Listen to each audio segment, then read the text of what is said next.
Shabbat Shalom.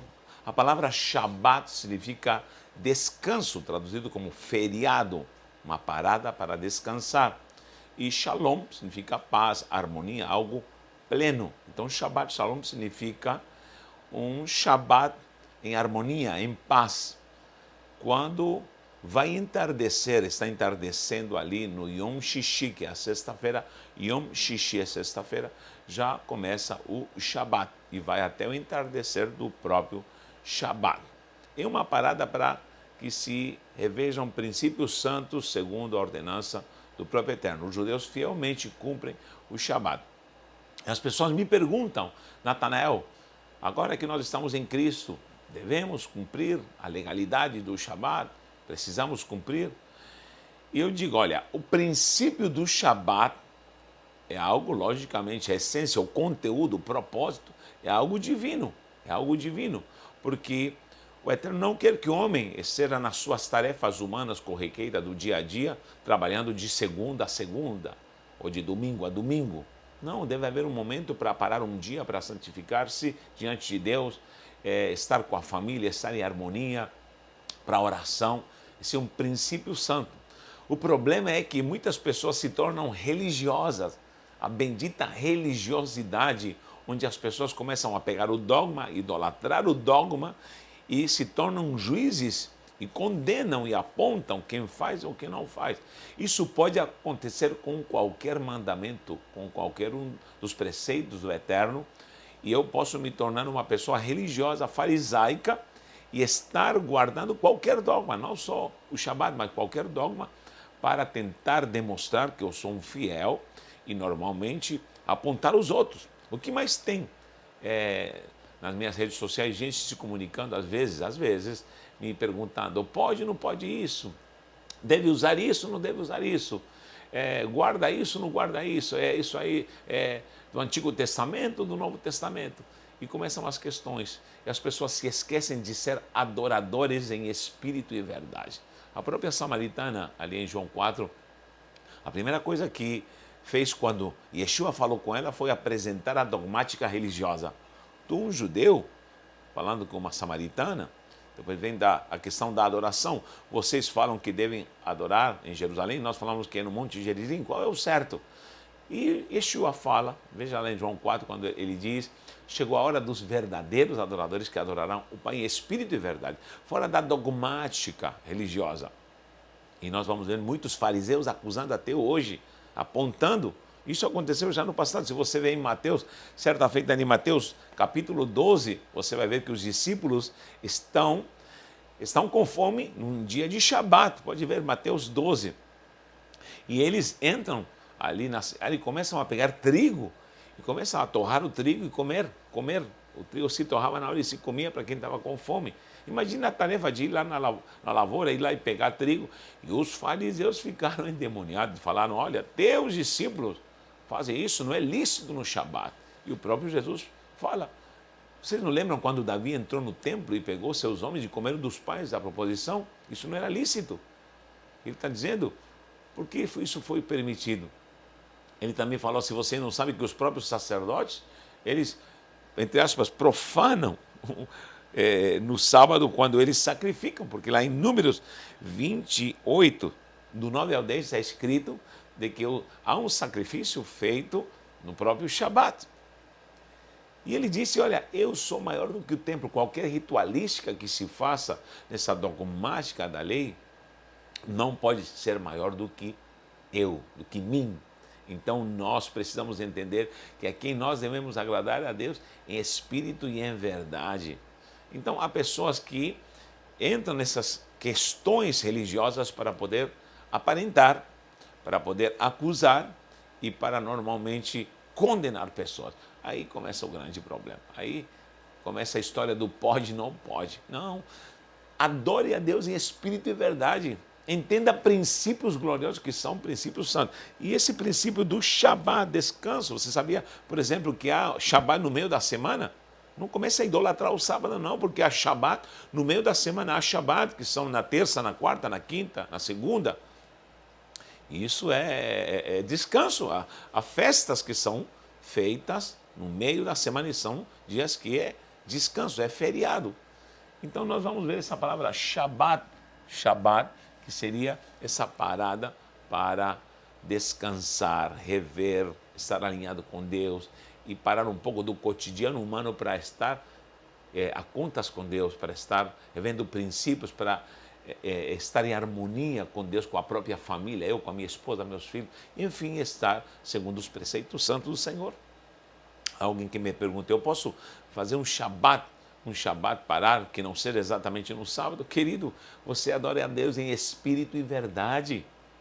Faça isso com temor e devoção ao Senhor. Mas o princípio do Shabat é não trabalhar igual um condenado, endemoniado de segunda a segunda. Esse é o propósito. Então, você precisa ser o templo de adoração ao Senhor e você ser o templo onde habita o Espírito Santo na graça. Porque na graça não é por cumprir um dogma que você é salvo. Você é salvo em Cristo, pela graça sois salvos. Pela graça sois salvos, é Cristo que te salvou. E agora, porque eu estou em Cristo, lógico, vou andar em seus preceitos, cumprir os seus princípios santos, por ser salvo, porque o que me salva não é o cumprimento, o que me salva é Cristo, Yeshua HaMashiach. Agora sou salvo por Ele. Esse é o princípio santo. E lógico, agora que eu sou salvo, vivo nessa graça e, logicamente, aí me esforço para cumprir os preceitos, os princípios. Porque quem é o homem que não erra em algum princípio? Onde está, então? Se eu ando só olhando regras, vou ser condenado porque alguma hora eu vou descumprir alguma regra. Agora, se eu estou em Cristo, eu sou nova criação. As coisas velhas já passaram. Eu tenho aqui os dias da semana, que todos eles significam alguma coisa. Aqui está a palavra Yom. Yod, Vav com pontuação para O e o Mem. Yom. Yom. É dia. Isso aqui significa dia. E aí começa, dia a dia são os 7 dias da semana. Começa com Yom Rishon. Rishon. Yom Rishon. Vou colocar aqui, tudo isso aqui é Yom, tá? Significa dia. Aí vou colocar os nomes. Aqui está o termo Rishon, ou Resh, ou Rosh, que é cabeça. Resh, com pontuação para I, o Aleph e o Shin. Rosh, que significa cabeça. Lembra de Rosh Hashanah, cabeça do ano, é quando algo está encabeçando, está iniciando algo. Então, é o dia que inicia, Yom Rishon. Aí seria segunda-feira. Perdão, é domingo, que esse aqui é domingo, nos confundimos, é domingo. É o primeiro dia da semana.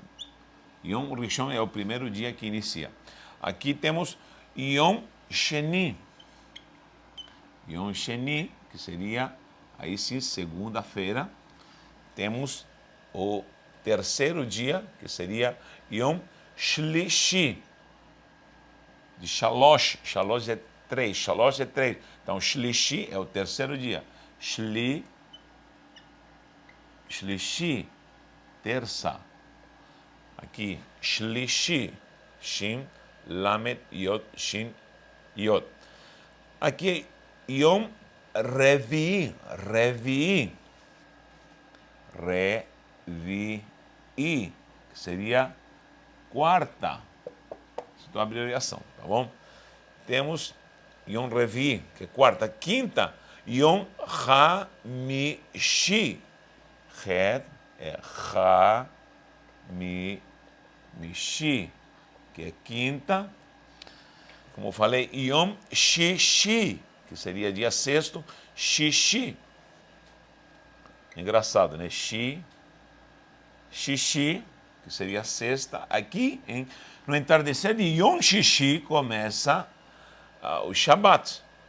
Esse Shishi deriva da palavra Shesh, são dois Shin. Shesh,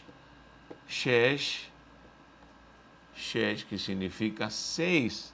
Aí Shishi, no caso, significa sexto. Yom é dia. Yom Shishi. Yom Shishi. E Yom Shabbat. Shabbat, que seria o nosso sábado, certo? Yom Rishon, Yom Sheni, Yom Shlishi, Yom Revi'i, Yom Hamishi, Yom Shishi, Yom Shabbat. Há quem diga Yom Rishon. Pode ser Yom Rishon ou Rishon. gutural, bem suave, ou com R.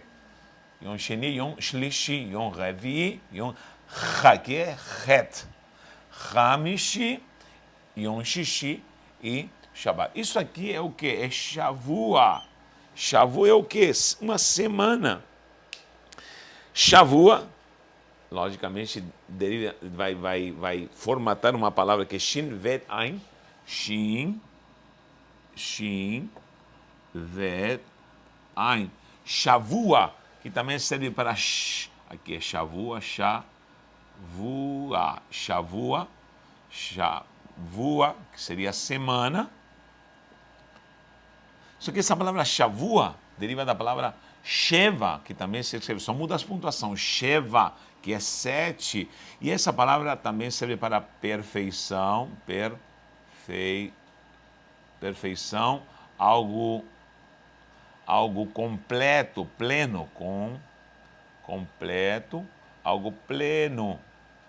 Olha só, Shavuot. Então, uma semana é algo completo. Então, quando chega o Shabbat, que é a mesma essência, quando se fecha uma Shavua, chega o Shabbat, ali há um fechamento de 7 dias. Ali, a ordenança, logicamente, é o princípio. Pare, reveja, porque você não pode ficar igual um animal, fazendo, trabalhando, longe da presença de Hashem. Nós precisamos ter um momento para meditar. Faça isso com temor, com devoção, mas não vire um religioso fariseu que fica apontando, porque até o próprio mestre foi apontado e foi condenado, inclusive crucificado e morto pelos fariseus. Deus te abençoe e Deus te guarde para que você cresça cada dia mais.